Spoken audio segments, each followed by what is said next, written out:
What's it? Doggish? Doggy. It's doggy style, but not the kind you want to do in your kitchen.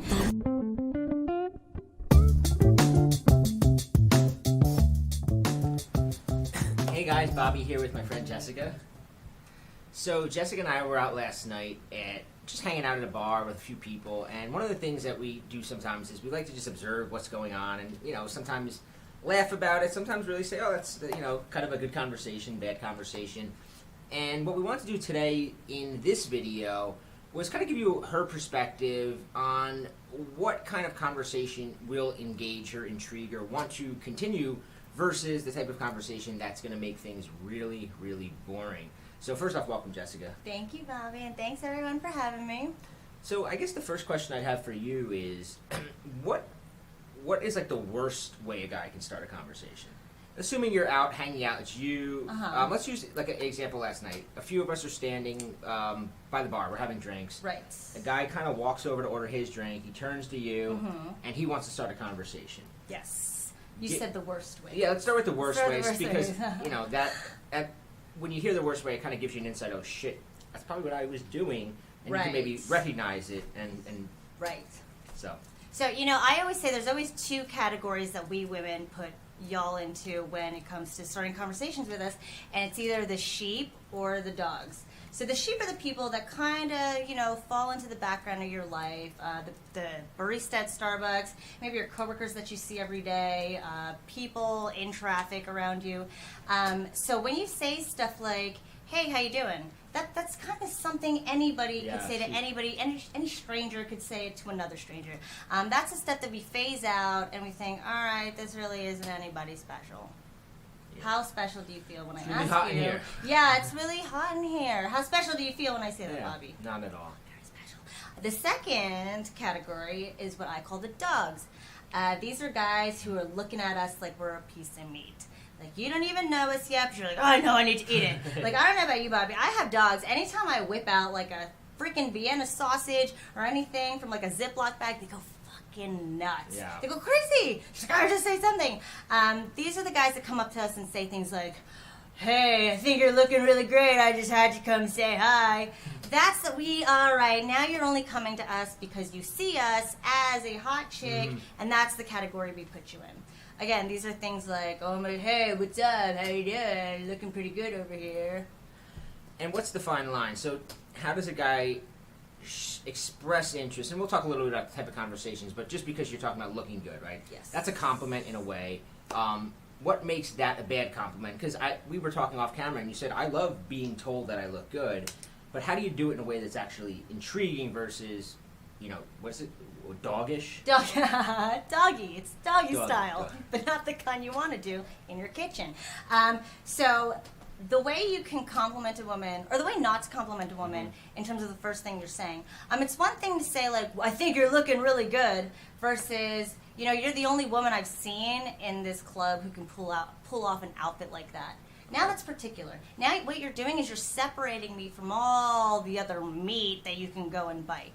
It's making it about me. It's making me feel like, wow, you're not just like every other guy, trying to do tricks for treats. You actually care about what I look like, specifically to any other woman in here, because let's be real, there's going to be a lot of women in there who are going to be rolling their eyes and saying, like, look at this guy saying the same shit I heard him say to that girl. So man, that white shirt you're wearing, like, I'd give anything to see that shirt off you. That's something you could say later on. But again, that might sound creepy to you, but because she's the girl wearing a white shirt, you probably don't want to come in that freaking strong. But that's what I mean when I say be that particular and be that specialized to her. All right, so let's say the guy comes over. Let's say the guy, we're standing by the bar, he comes over, you're drinking your drink, he starts talking to you. He uses, let's just say, although I don't usually recommend the compliment opener or whatever. Right. But let's just say he did do that. Okay. But he was, you were like in a talkative mood. You're like, you know what, I'm going to give this guy a chance, even though he kind of went in a little too doggish or whatever. Where does the conversation go to veer away from being boring and veer towards like, hey, I'm actually having fun talking to this guy?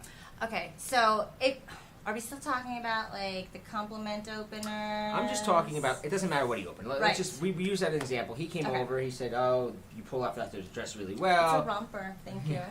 And then he wants to continue the conversation. Uh-huh. How does he continue it without you rolling your eyes and getting bored, or just saying, giving your friend the help me eyes? Like, right. Okay, this is not really fun. I mean, one of the traps guys fall into is thinking, all I have to do is start the conversation. That's all I have to do. So maybe you do start the conversation, and she's like, oh, hey, thanks, I just got it. A lot of guys will fall back to, okay, now I have to ask her extremely safe things that don't come off overbearing. And this is where the talk about, like, so what are you doing here? So what do you do for a living? So are you from town? These are all things that nobody gives a shit to hear about or talk about.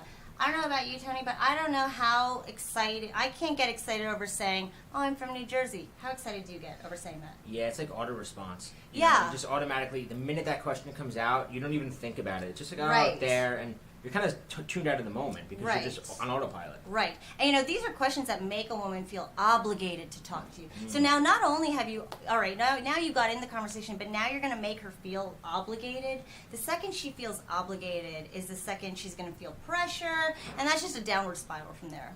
So the best way to carry the conversation is not to put these third-party subjects in, like your job, the people in this town, where you go, your drinks. The best thing to do is talk about my experience and your experience. Like right here, I'm like sweating really badly. How bad is your swamp bath, Bobby? Oh, it's pretty sweet. Pretty sweet. So basically, we're getting really swampy together. But that's how you do it. The only things that matter are in that moment are me, you, and us. It's relating, right? It's trying to find a way that is bringing it.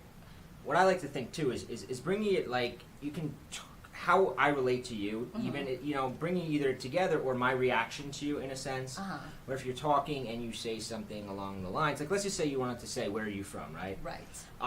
A more, I guess, emotional way to say it, if I was talking to you, would be like, where are you from? Because as you're talking, I literally hear a y'all, a Jersey accent, a Texas accent. I hear like 15 different accents coming at me, and I'm trying to figure out where the hell you're from. Exactly. But so. Well, see, I don't know if you noticed, but even as Bobby's saying this, I am viscerally reacting. I'm having knee-jerk responses because it is tailored to me.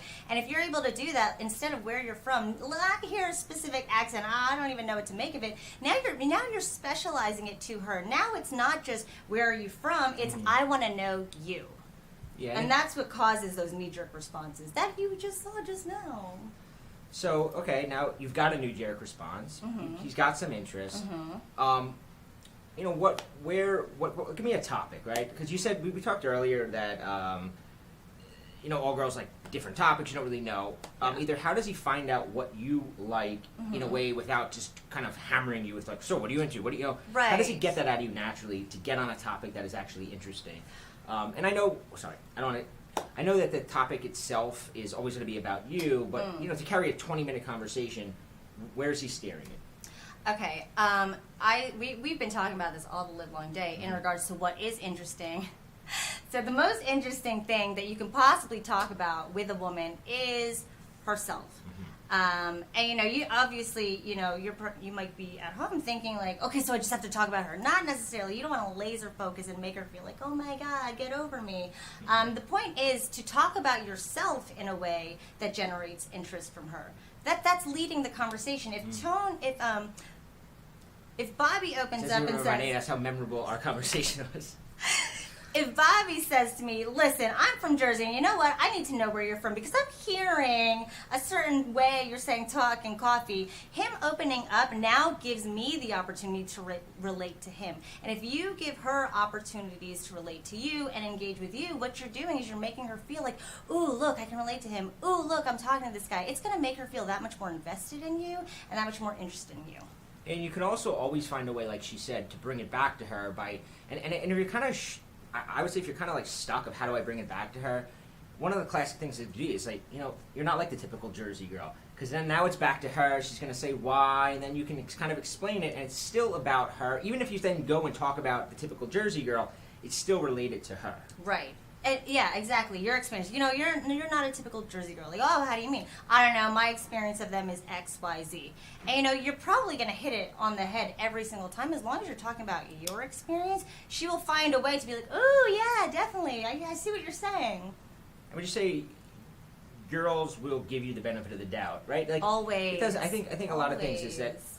because everything you're saying, it's like it's not like complex shit. It's not like he has to say this, this, and this in this really smooth way. It's like Right. just make it not boring. Right, make it yours. I think the things that create, boredom in conversation is stuff that we can't relate to, stuff that we don't have a vested interest in.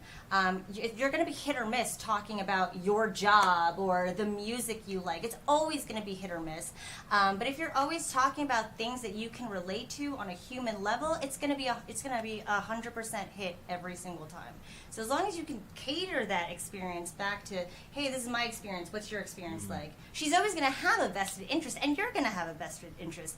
And then you're not going to feel bored talking about, like, oh, my job, I work with computers a lot. Like, how excited are you going to be talking about your job? So I guess the final way I'd like to ask is, okay, so now you're talking, it's kind of back and forth, you're having a good vibe. I mean, obviously, as a girl, if he's talking. You kind of know what he wants, right? Yes. But at some point, it has to kind of be more acknowledged, right? The flirting, some kind of teasing. There's got to be something that is like, it goes from like the under the thing to like the moment where like, okay, we're both on the same page here. We know what's going on here. So what's a good way a guy can do that to get to that, hit that flirtatious thing?